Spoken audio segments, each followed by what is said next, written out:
Nah, masuk ke dunia Helenistik, ini makin menarik karena kita lihat pengaruh pemikiran Yunani kuno terhadap pandangan tentang manusia, dosa, dan kehidupan.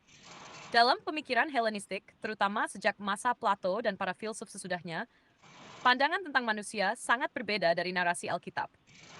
Ada beberapa poin penting nih. Dalam filsafat Plato, manusia anggap memiliki jiwa yang kekal, dan itu penjara bagi jiwa.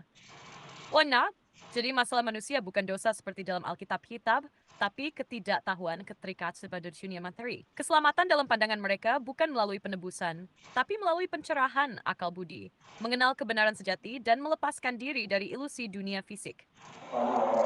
Kedua, dalam mitologi Yunani ada juga kisah yang gak mirip dengan cerita Eden.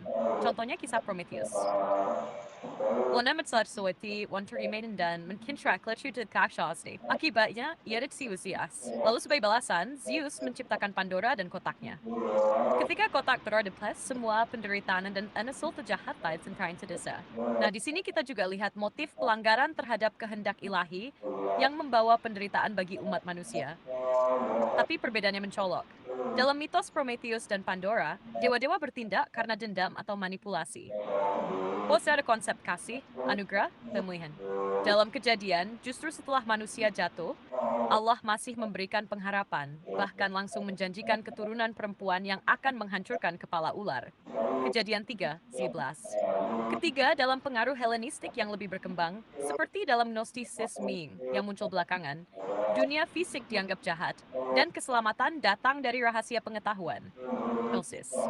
Ini sangat kontras dengan pandangan Alkitab yang melihat dunia sebagai baik sejak awal, tapi rusak oleh dosa, bukan jahat secara esensi.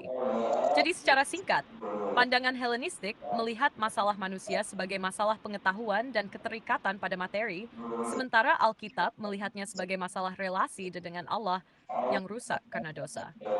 Dan solusinya pun beda, satu lewat pengetahuan, yang satu lewat penebusan dan kasih karunia. Mau kita tarik ke bagaimana pengaruh Helenistik ini masuk ke dalam konteks perjanjian baru juga. And it is spanking.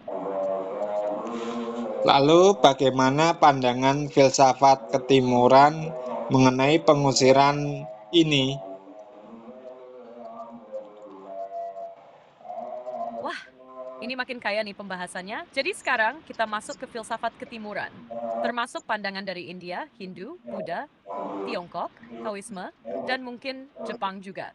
Meski mereka nggak punya kisah Eden, mereka punya konsep yang bisa dibandingkan dengan tema pengusiran, penderitaan, dan perubahan eksistensi manusia.